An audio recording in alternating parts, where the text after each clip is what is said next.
तस्वीरों में दिख रहे इस शख्स का नाम विनोद रजक है, जिसने प्यार के पन्नों पर रिश्तों को ताक पर रखकर मोहब्बत की ऐसी कहानी लिखी है कि ये खुद जेल की सलाखों में पहुंच गया। इसे हवालात में किसी और ने नहीं पहुंचाया है, बल्कि इसकी प्रेमिका के परिजनों ने खुद पुलिस के हाथों में सौंपा है, क्योंकि ये दगाबाज बालम बनकर अपनी बीवी के पीठ पीछे मोहब्बत का फूल खिला रहा था। चोरी छिपे दीवाना बनकर अपनी माशुका से इश्क फरमा रहा था। घर वाली के रहते बाहर वाली के साथ रात रंगीन और दिन को हसीन बना रहा था। लेकिन इसकी मोहब्बत उस वक्त सजा बन गई जब ये अपनी प्रेमिका को लेकर भोपाल भाग रहा था, जिसकी भनक लगते ही इसकी प्रेमिका के परिजन जमुई के झाझा स्टेशन पहुंच गए और रंगे हाथों इसे दबोच लिया, जहां जमकर हाई वोल्टेज फैमिली ड्रामा चला। जब बात नहीं बनी तो परिजनों ने पुलिस को फोन कर दिया। सूचना मिलते ही झाझा थाने की पुलिस ने मौके पर पहुंचकर महिला के इश्कबाज पति को हिरासत में ले लिया और दोनों को समझा बुझाकर मामला शांत कराने की कोशिश करने लगी। लेकिन विनोद की माशूका मानने को तैयार नहीं हुई। वो कह रही है कि मैं अपने प्रेमी के साथ ही रहूंगी। इसी बीच विनोद की पत्नी को भी इसकी भनक लग गई। वो भी अपने पति को बचाने के लिए थाने पहुंच गई। बताएंगे दगाबाज बलमा की पूरी लव स्टोरी, लेकिन उससे पहले प्रेमिका और पत्नी ने जो कुछ कहा है वो सुन लीजिए। क्या बोले? वो जहाँ जाएगा हम उसके साथ जाएंगे। तो जेल जा रहे हैं? तो उसके साथ हम भी जाएंगे जेल। क्यों? बस ऐसे, वो जहाँ रहेगा हम वहाँ रहेंगे, वो जैसे रखेगा हम वैसे रहेंगे। ऐसा क्यों? बस ऐसे ही, उसे हम प्यार करते हैं। मेरा पति को मारा। कौन मारा? बाहर जा रहा था, दूसरा मारा। बाहर के लोग? हाँ। काहे के लिए? लड़की के चक्कर। है? लड़की के चक्कर। लड़की के साथ थे? हाँ। तो कौन लड़की है वो? हम नहीं जानते। तो क्या चाहती हैं आप? अभी से छोड़ दीजिए आप। छोड़ दिए? सुन लिया आपने, पत्नी अभी भी अपने बेवफा पति को बचाना चाहती है, अपना घर बसाना चाहती है, लेकिन माशूका है कि मानने को तैयार नहीं है। वो कह रही है मैं अपने आशिक के साथ जेल में भी रह लूंगी, लेकिन वापस अपने घर नहीं जाऊंगी, क्योंकि मैं उससे प्यार करती हूँ। वो भी मुझे दिलो जान से चाहता है, जिसके पीछे की कहानी को समझने के लिए वक्त के पन्नों को पलटना पड़ेगा, जहाँ से विनोद की प्रेम कहानी की शुरुआत हुई थी। 6 महीने पहले प्रेमी विनोद और प्रेमिका मनीषा के मुताबिक जमुई जिले के झाझा थाना इलाके के लोगाई गांव के रहने वाले विनोद की मुलाकात गिद्धौर में लगने वाले दशहरा के मेले में खैरा गांव की रहने वाली मनीषा से हुई थी। दोनों ने बताया कि मेले में लगे ब्रेक डांस पर झूला झूलने के दौरान दोनों की मुलाकात हुई। उसी दौरान दोनों ने एक दूसरे को अपना दिल दे दिया। विनोद भी शादीशुदा होने के बाद भी अपने आप को नहीं रोक पाया, उसने भी हामी भर दी, जिसके बाद मेले में ही दोनों ने एक दूसरे से अपना फोन नंबर शेयर किया, जिसके बाद विनोद अपनी पत्नी के पीठ पीछे चोरी छिपे अपनी प्रेमिका से बातचीत करने लगा। जब प्यार परवान चढ़ा तो मिलने की बेकरारी बढ़ने लगी। दोनों ने चोरी छिपे गांव की गलियों में एक दूसरे से मुलाकात भी की, जिसके बाद प्यार और गहरा हो गया। उसके बाद विनोद अपनी प्रेमिका के साथ जिंदगी बिताने का सपना देखने लगा। उसकी प्रेमिका भी साथ जीने मरने की कस्में खाने लगी, जिसके बाद दीवाने विनोद ने रिश्तों के पन्नों पर धोखे और बेवफाई की स्क्रिप्ट लिखी और तय कर लिया कि घर पर घरवाली के साथ रहेगा और बाहर में बाहर वाली के साथ, जिसकी भनक विनोद की पत्नी डॉली को कानों कान नहीं थी। पूरी प्लानिंग के बाद विनोद 17 मार्च को अपने घर से ये कहकर निकल गया कि वो भोपाल कमाने के लिए जा रहा है। जैसे ही विनोद झाझा रेलवे स्टेशन पहुंचा, उसकी प्रेमिका भी वहां पहुंच गई। उसके बाद दोनों साथ जिंदगी बिताने के इरादे के साथ ट्रेन में बैठने ही वाले थे, लेकिन दोनों की साजिश पर पानी तब फिर गया जब लड़की के परिजनों ने विलन बनकर स्टेशन पर दस्तक दे दी। गाड़ी स्टेशन में आया, हम लोग बैठने जा रहे थे, झोला उठाए अपना बैग, जब तक बैग उठाए तब तक ये लोग लड़की का ऊपर पार्टनर वाला मारने लगा। लड़की को हम नहीं ले जा रहे थे। वो तो कह रही थी कि आपसे मोहब्बत हुआ, दुर्गा पूजा में मुलाकात हुई, बात होती थी, लेकिन हम नहीं जा रहे थे। तो उसका मुलाकात हुई कब, क्या हुआ आपसे? दुर्गा पूजा में। कैसे? Break dance. हाँ? Break dance. आशिक के सिर पर चढ़े प्यार के भूत को उतारने के बाद लड़की के परिजनों ने पुलिस को फोन किया। सूचना मिलते ही पुलिस भी मौके पर पहुंची। दोनों को समझा बुझाकर मामले को शांत कराने की कोशिश की, लेकिन लड़की मानने को तैयार नहीं है और अब आशिक नई कहानी गढ़ रहा है। उसे हम प्यार करते हैं। उसकी दूसरी पत्नी है, अगर वो नहीं चाहेगी तो फिर कैसे होगा? वो चाहता है हमको। दूसरी पत्नी चाहती है उसकी रखना साथ में? उसका वाइफ चाहती है कि नहीं चाहती हमको नहीं मालूम है, लेकिन वो उसका हस्बैंड हमको चाहता है। तो मेला में दोनों लोगों का प्यार हुआ था। हाँ जेल वो जाएंगे तो जेल आप भी जाइएगा? हाँ, उसके साथ में हम भी जाएंगे। वो जेल जाएगा? हम भी जाएंगे उसके साथ में। कहाँ जाइएगा? वो जहाँ जाएगा हम वहाँ जाएंगे। जेल जा रहा है? हम भी जाएंगे उसके साथ। नहीं, शादी तो मेरा हो चुका है। बोलती है उसको बोले थे आप? नहीं। तो भोपाल क्यों लेकर जा रहे हैं? भोपाल हम लोग जा रहे थे कमाने के लिए, हम ले जा नहीं जा रहे थे। वो अपने मर्जी से बोला हम जाएंगे। वो अपने टाइम, गाड़ी के टाइम से पहुंच गया। वो आप फोन करके बुलाए थे उसको? बुलाए नहीं, फोन बुक किया था। बोला कि हम जाएंगे। बोला हम मना कर दिए। बोला नहीं, तुमको नहीं आना। लड़की तो कह रही है घुमाने ले जा रहे थे तो गिर गई थी, साथ ही घुमाने ले गए। मोहब्बत कब हुआ था? कहाँ हुआ था? इंदौर में। कहाँ? फिलहाल पुलिस लड़की के परिजनों के फर्द बयान पर मामला दर्ज कर हर एंगल से तफ्तीश कर रही है और दीवाने को हवालात में डाल दी है, जिसके बाद लड़की थाने में बैठी हुई है और कह रही है, मैं अपने घर नहीं जाऊंगी, मैं अपने प्रेमी के साथ ही सलाखों में रहूंगी। वो जहां रहेगा मैं भी वहीं रहूंगी। इस मामला एक संज्ञान में आया है जिसमें कि लड़की के पिता ने, जिनका नाम है सरयुग तांती है, वो खैरा के रहने वाले हैं, उनके द्वारा अवगत कराया गया कि उनकी पुत्री, जो कि उनका आरोप है कि नाबालिग पुत्री है, जिसको कि इसमें अभियुक्त विनोद रजक, पेशर भोला रजक पर के द्वारा उसको बहला फुसलाकर शादी की नीयत से उसको भगा कर ले जाया जा रहा है।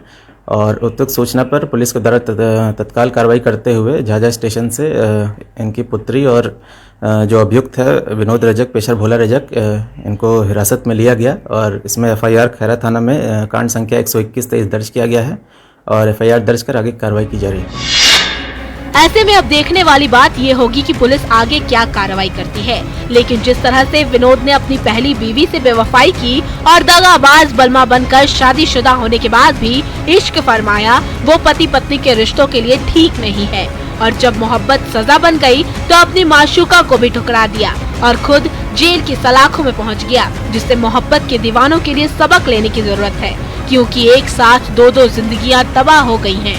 2 साल पहले ही विनोद की डॉली से शादी हुई थी, जिससे एक बच्चा भी है और अब प्रेमिका को भी धोखा दे दिया है। शादी की बात से इनकार कर रहा है। इसके बाद भी उसकी पत्नी डॉली अपने रिश्ते को बचाने में लगी है और कह रही है कि उसे छोड़ दीजिए, लेकिन उसकी प्रेमिका उसे छोड़ने को तैयार नहीं है। विनोद बुरी तरह फंस गया है। ऐसे में देखने वाली बात ये होगी कि मोहब्बत को मंजिल मिलती है या पत्नी को उसका पति। न्यूज़ 18 के लिए जमुई से केसी कुंदन के साथ ब्यूरो रिपोर्ट। दोस्ती एक ऐसा रिश्ता है जिसे इंसान खुद बनाता है और अपने दोस्तों पर जान लुटाता है, लेकिन जब वही जिगरी दोस्त के जान की दुश्मन बन जाए तो अंजाम बुरा होना तय है। यह हम इसलिए आपको बता रहे हैं क्योंकि गोपालगंज में कुछ ऐसा ही हुआ है। 2 दोस्तों ने मिलकर अपने दोस्त के जिंदगी के पन्नों पर मौत की ऐसी स्क्रिप्ट लिखी जिसके बाद से इलाके में सनसनी फैल गई है और परिजन दोस्तों पर कत्ल की साजिश का इल्जाम लगा रहे हैं। अब सवाल यह है कि क्या दोस्तों ने दोस्त का कत्ल किया? क्या है दोस्ती के पन्नों पर मौत के स्क्रिप्ट के पीछे की कहानी? इस रिपोर्ट में देखिए। दोस्तों ने दोस्त से की दगाबाजी, दोस्त को घर से बुलाकर ले गए और आधी रात में दोस्त का कर दिया कत्ल। कुएं में शव मिलते ही फैली सनसनी।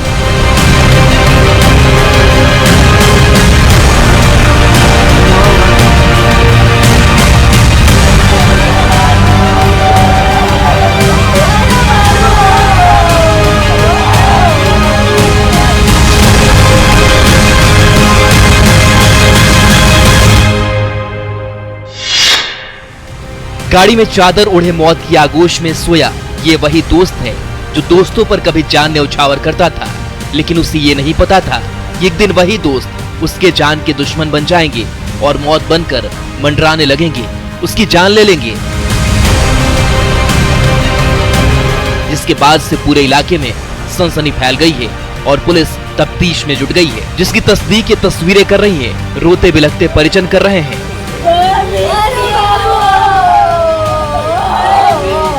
उस खौफनाक मंजर को खौफ भरी खामोश निगाहों से देखती भीड़ कर रही है, जिसे दोस्तों ने जानी दुश्मन बनकर अंजाम दिया है और अपने जिगरी दोस्त को मौत के कुएं में धकेल दिया है। यही वो मौत का कुआं है जिसमें आरोपी दोस्तों ने अपने दोस्त को धकेलकर मरने के लिए छोड़ दिया था, जिसके बाद से मृतक के परिजन उसके दोस्तों पर साजिशन हत्या का आरोप लगा रहे हैं और कह रहे हैं कि दोस्तों ने हत्या करके कुएं में फेंका है।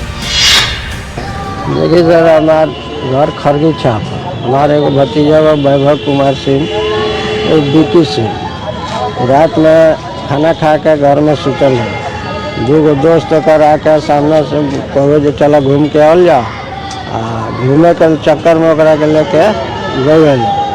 कुछ देर के बाद घरे का भाई पर फोन आया जो उस कुआं में गिर गया है, तो पता नहीं कैसे क्या किया है उसको।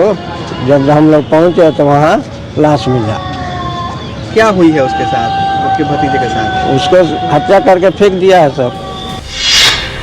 सुन लिया आपने, दोस्ती में कत्ल की यह खौफनाक कहानी है गोपालगंज जिले की, जहां दोस्तों ने दगाबाज बनकर दोस्ती की जिंदगी के पन्नों पर मौत की ऐसी खौफनाक और डरावनी स्क्रिप्ट लिखी है, जिसके बाद से घर में चीख पुकार और चित्कार की आवाजें गूंज रही है और परिजन चीख चीख कर कह रहे हैं कि दोस्तों ने ही कत्ल किया है। जिसके बारे में बताया जाता है कि गोपालगंज जिले के मीरगंज क्षेत्र के खरकी गांव का रहने वाले विनोद सिंह का बेटा वैभव कुमार सिंह उर्फ विक्की, जो CSP चलाता था, वो 18 मार्च की रात खाना खाने के बाद अपने घर में सोया हुआ था। इसी दौरान उसके दो दोस्त आए और घूमने के बहाने बुलाकर लेकर चले गए, जिसकी खौफनाक साजिश को विक्की समझ नहीं पाया और बिना कुछ सोचे समझे अपने दोस्तों के साथ घूमने चला गया, लेकिन लौटकर घर वापस नहीं आया। कुछ देर बाद विक्की के भाई का मोबाइल पर किसी का कॉल आया। उसने बताया कि विक्की की हत्या हो गई है, उसकी लाश कुएं में पड़ी है। इतना सुनते ही पूरा परिवार विक्की की खोजबीन में जुट गया। परिजन जब कुएं के पास पहुंचे तो कुएं में तैरती लाश को देखकर दंग रह गए। मेरा भाई है वैभव कुमार सिंह, विक्की नाम है, और ये हम लोग खाना वाना खा के रात में सोने चले गए थे। दो लड़का इसका दोस्त ही आया लोग और इसको बुला के ले गया कि चलो घूम के आते हैं। कुछ देर के बाद हमको पता चला कि वो कुआं में ये लोग फेंक दिया है, हत्या करके फेंक दिया है। फिर हम लोग वहाँ पहुँचे तो जाने के बाद देखे कि सच में वहाँ उसका चप्पल वगैरह दिखा हमको। फिर हम लोग त्वरित कॉल किए 112 पे और उसके बाद 112 पे करने के बाद थाना में कॉल किए। थाना से हमको कोई रिस्पांस नहीं मिला। सुबह तक अभी तक कोई, मतलब हमको लगता है कि 7 बजे तक 6 बजे तक कोई रिस्पांस नहीं था थाना का। शव मिलने के बाद विक्की के परिजनों ने फौरन डायल 112 पर कॉल किया, लेकिन कोई जवाब नहीं मिला, जिसके बाद मीरगंज थाने को सूचना दी गई। खबर मिलने के घंटों बाद पुलिस मौके पर पहुंची और स्थानीय लोगों की मदद से रस्सी के सहारे शव को बाहर निकाला, जिसके बाद मृतक विक्की के परिजनों ने थाने पहुंचकर हत्या का आरोप लगाते हुए FIR दर्ज कराई, जिसमें गांव के ही 2 युवक प्रिंस उर्फ आशीष और शिवम कुमार को नामजद आरोपी बनाया। इसके दोस्त ही थे। एक लड़का है, तुरकहा घर है उसका लाइन बाजार के पास, और एक बगल का ही लड़का है हमारे यहाँ। उसका जो तुरकहा का लड़का है उसका ममहर पड़ता है मामा का। क्या क्यों करेंगे? अब कुछ ये बैंक वगैरह चलाता था, अपना CSP था, CSC सेंटर था इसका, ऑनलाइन वाला सब काम करता था। अब पैसा का लेन देन पहले से था और अभी उसके पास फिलहाल में 25-30 हज़ार रुपया था। और अब हो सकता है कि जो भी हुआ हो, लूटपाट के दौरान भी हत्या हो सकती है। जी, कोई गिरफ्तारी हुई है? अभी तक कुछ गिरफ्तारी पुलिस की तरफ से कोई भी वो नहीं हुआ है। अब सवाल ये है कि क्या सच में विक्की के दोस्तों ने ही कत्ल किया है? क्या दोस्तों के बीच पहले से कोई दुश्मनी थी? अगर हाँ, तो पुलिस आरोपी दोस्तों को कब गिरफ्तार करेगी? हत्या के पीछे दोस्तों का क्या मकसद था? अगर नहीं, तो मृतक विक्की के दोनों दोस्त क्यों फरार हैं? रात में कुएं के पास तीनों क्या करने गए थे? पुलिस फिलहाल इन्हीं सवालों का जवाब तलाश रही है। सभी बिंदुओं को ध्यान में रखते हुए जांच कर रही है और कह रही कि मामले का जल्द खुलासा होगा। लेकिन अफसोस कि अब तक की जांच में पुलिस के हाथ खाली हैं। अब देखने वाली बात यह है कि पुलिस कब तक दोस्ती के कत्ल की गुत्थी को सुलझाती है, आरोपी दोस्तों को सलाखों के पीछे पहुंचा पाती है, सच से रूबरू कराती है। इंतजार है खुलासे का, लेकिन परिजन दोस्तों पर ही हत्या का आरोप लगा रहे हैं। और कह रहे हैं कि दोस्तों ने साजिशन कत्ल किया है, दोस्ती के रिश्ते को खून से सराबोर किया है। न्यूज़ 18 के लिए गोपालगंज से गोविंद के साथ ब्यूरो रिपोर्ट। और अब वक्त हो चला एक छोटे से ब्रेक का, लेकिन ब्रेक के बाद आपको दिखाएंगे मर्डर के खौफनाक कहानी।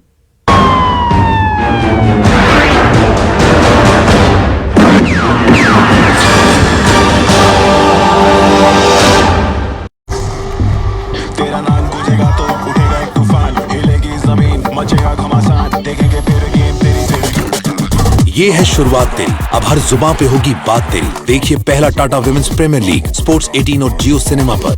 देश का हर घर में जा रहा है। वीडियो सामने आने के बाद वायरल वीडियो की जांच पड़ताल में पुलिस जुट गई है। हालांकि पुलिस का कहना है कि वायरल वीडियो पुराना है, जिसे साजिश के तहत बनाकर वायरल किया गया है। वायरल वीडियो की जांच की जा रही है और जांच के बाद ही कुछ भी स्पष्ट कहा जा सकता है। जहानाबाद में कृषि विभाग की ओर से आत्मा के तत्वाधान में कृषि मेला सह प्रदर्शनी का आयोजन किया गया। लाखों रुपए खर्च कर स्टॉल लगाए गए। कृषि मेले में कई तरह के कार्यक्रम आयोजित किए गए, लेकिन किसानों को इसकी जानकारी ही नहीं दी गई, जिसकी वजह से स्टॉल से लेकर कुर्सियां खाली रह गईं। सैकड़ों की तादाद में किसानों और कृषि से जुड़े लोगों के लिए कुर्सियां तो लगाई गई, लेकिन ये कुर्सियां बैठने वालों का इंतजार करती रह गईं। कुछ ऐसा ही हाल स्टॉल का रहा।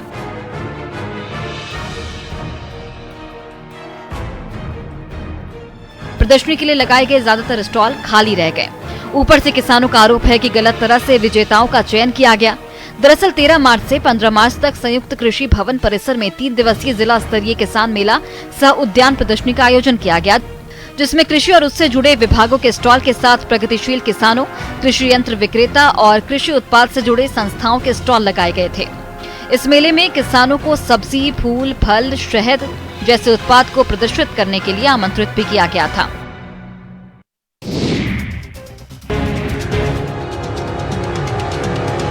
धनबाद जिले के झरिया सहित अन्य अग्नि प्रभावित क्षेत्रों में हजारों लोग खतरे में रह रहे हैं। लोग अपनी जिंदगी दांव पर लगाकर रहने को मजबूर हैं। सरकार और बीसीसीएल की झरिया मास्टर प्लान के तहत लोगों को बचाने की पहल काफी धीमी है, जिस कारण लोग मौत के मुहाने पर हैं। झरिया कोलफील्ड बचाव समिति के सदस्यों ने झरिया के अग्नि प्रभावित क्षेत्र लीलोरी पथरा का दौरा किया। इस दौरान उन्होंने क्षेत्र में रह रहे लोगों से मिलकर उनकी समस्याओं को जाना। झरिया कोलफील्ड बचाव समिति के अध्यक्ष ने माना कि इस क्षेत्र में करीब 350 परिवारों की स्थिति काफी खराब है। समिति ने सरकार से अविलंब यहां रह रहे लोगों की समस्याओं पर विचार करने की बात कही है। ये समिति फिलहाल विभिन्न अग्नि प्रभावित क्षेत्रों का दौरा कर रही है। उन क्षेत्रों का डाटा इकट्ठा किया जा रहा है। डाटा इकट्ठा होने के बाद मामले को सुप्रीम कोर्ट में ले जाने की बात चल रही है। झरिया कोलफील्ड बचाव समिति के सदस्य और पदाधिकारी इसको लेकर रणनीति भी बना रहे हैं।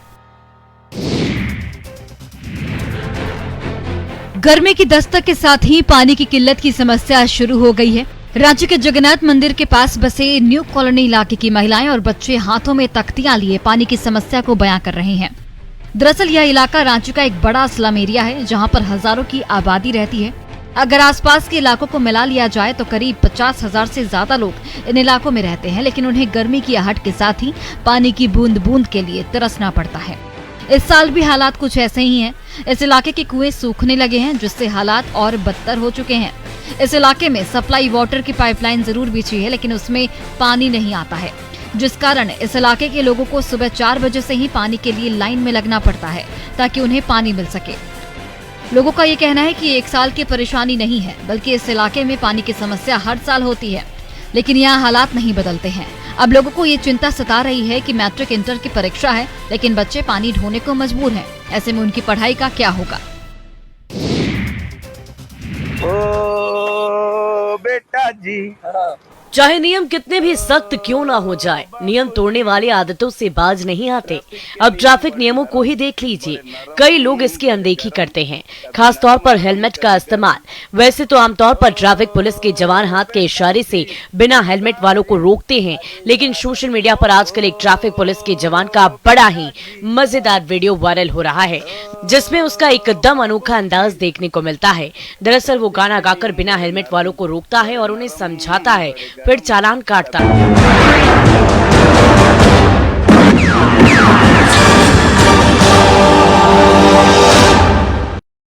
ब्रेक के बाद एक बार फिर से आपका स्वागत है।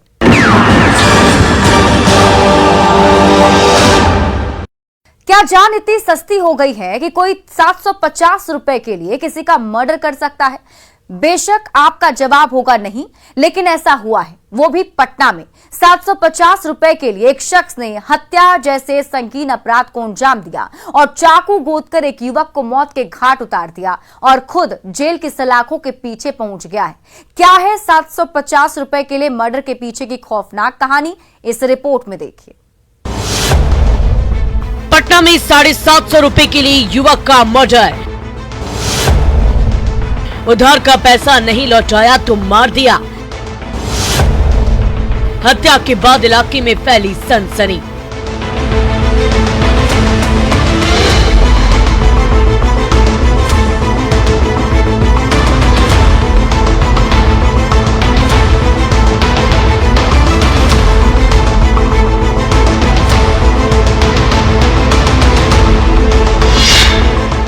खौफ और दहशत की ये तस्वीरें पटना सिटी के चौक थाना क्षेत्र के बटाऊ कुआं मोहल्ले की है, जहां महज 750 रुपए के लिए एक युवक की चाकू मारकर हत्या कर दी गई है, जिसका नाम मोहम्मद इरफान है। जिसके बाद पुलिस ने कार्रवाई शुरू करते हुए आरोपी शख्स को गिरफ्तार कर लिया है। हाथों में हथकड़ी, चेहरे पर काला नकाब लिए पुलिस की कस्टडी में दिख रहा यही वो कातिल है जिसने महज 750 रुपए के लिए कत्ल जैसे संगीन वारदात को अंजाम दिया है, जिसका नाम मोहम्मद शरीफ उर्फ पुइया है, जिसने गिरफ्तारी के बाद अपना जुर्म भी कबूल कर लिया है और पुलिस ने इसकी निशानदेही पर हत्या में इस्तेमाल चाकू को बरामद कर लिया है। इरफान है, उसके पिता का नाम मोहम्मद शमशाद और ये मथनीतल का रहने वाला है। तो क्या वजह, कुछ आपसे बात किस तरह? अब जैसा कि बता रहे थे उसके फादर, वो बोल रहा था कि 750 रुपया बकाया था, नहीं दे रहा था, इसी बात को लेकर लड़ाई हुई। चाकू से हत्या की गई है। जी जी, मर्डर वेपन बरामद। हत्या की इस खौफनाक वारदात के बारे में बताया जाता है कि चौक थाना क्षेत्र के मथनीलाल निवासी रिक्शा चालक मोहम्मद शमशाद का बेटा इरफान मोहल्ले के रहने वाले शरीफ उर्फ पुइया नामक युवक से 750 रुपए बतौर कर्ज लिया था, जिसे लौटाने को लेकर शरीफ उर्फ पुइया बार बार इरफान पर दबाव बना रहा था, लेकिन इरफान फिलहाल पैसे लौटाने की हालत में नहीं था। उसके पास 750 रुपए नहीं थे कि वो शरीफ उर्फ पुइया को लौटा सके। बस इतनी सी बात को लेकर मोहम्मद शरीफ उर्फ पुइया गुस्से में लाल हो गया और उसके सिर काल सवार हो गया और शरीफ लड़ाई झगड़ा करने लगा। तब इरफान के पिता शमशाद ने मौके पर पहुंचकर दोनों को समझा बुझाकर मामले को शांत कर दिया, लेकिन मोहम्मद शरीफ उर्फ पुइया के सिर खून सवार था। इरफान के पिता के जाते ही आरोपी शरीफ ने मौत बनकर उसका वक्त रहते रास्ता रोक लिया। जब इरफान अपने घर लौट रहा था, उसके बाद चाकू से उस पर हमला कर दिया, जिसमें इरफान बुरी तरह से जख्मी होकर जमीन पर गिर पड़ा और आरोपी शरीफ उर्फ पुइया फरार हो गया। इरफान के परिजनों को जब चाकूबाजी की खबर मिली तो मौके पर पहुंचकर जख्मी इरफान को आनन फानन में अस्पताल पहुंचाया गया, जहां इरफान की सांसें थम गई। था सिर्फ बटाकुआ कब्रिस्तान जो है उसके 2 कदम आगे बढ़ा है, इसने पीछे से मारा चाकू तो मेरा बच्चा उन्हें मुँह गिर गया, फिर मारी गर्दन पर कि ये आर पार हो गया और फिर मारी हिया पर जरा सा हिया कट गया है। वही हॉस्पिटल लाते लाते रिपोर्ट हो गया बच्चा मेरा। हम बहुत गरीब है सर, कहाँ से हम पैसा लाएंगे, कहाँ मेरा पूंजी मेरा डूब गया, बहुत गरीब है, हम रिक्शा चलाते हैं। हत्या की इस वारदात के बाद मृतक के परिजनों ने चौक थाने की पुलिस को सूचना दी। खबर मिलते ही पुलिस मौके पर पहुंच गई और परिजनों के फर्ज बयान पर नामजद एफआईआर दर्ज करते हुए मामले की तफ्तीश में जुट गए, जिसका नतीजा ये हुआ कि महज कुछ ही घंटों में पुलिस ने आरोपी मोहम्मद शरीफ उर्फ पुइया को गिरफ्तार कर लिया है। आपसी विवाद में एक युवक ने दूसरे युवक की चाकू मारकर हत्या कर दी। इसमें नामजद प्राथमिकी दर्ज कराई गई है और नामजद को गिरफ्तार कर लिया गया है। इस तरह चौक थाने की पुलिस ने त्वरित कार्रवाई करते हुए आरोपी को जेल की सलाखों के पीछे पहुंचा दिया। अब जरूरत है उसे सख्त से सख्त सजा दिलाने की, ताकि फिर कोई शख्स ऐसी वारदात को अंजाम देने से पहले 10 दफा सोचे, हिमाकत न करे। लेकिन जिस तरह से आरोपी मोहम्मद शरीफ उर्फ पुइया महज 750 रुपए के लिए खूनी खेल खेला है, वो बेहद खौफनाक और खतरनाक है, जिससे ये तो साफ है कि इंसान की कीमत 750 रुपए से भी कम है, जो समाज के लिए ठीक नहीं है। न्यूज़ 18 के लिए पटना से मनोज सिन्हा के साथ ब्यूरो रिपोर्ट। तो अपराधी चाहे लाख शातिर हो, तफ्तीश की दिशा अगर सही है तो बच नहीं सकता कोई भी गुनहगार सलाखों के पीछे जाने से। तो पुलिस चाहे सोई हो, मुजरिम चाहे कोई हो, आप बने रहिए हमारे साथ, क्योंकि हर जुर्म के खिलाफ हमारी तफ्तीश लगातार जारी है।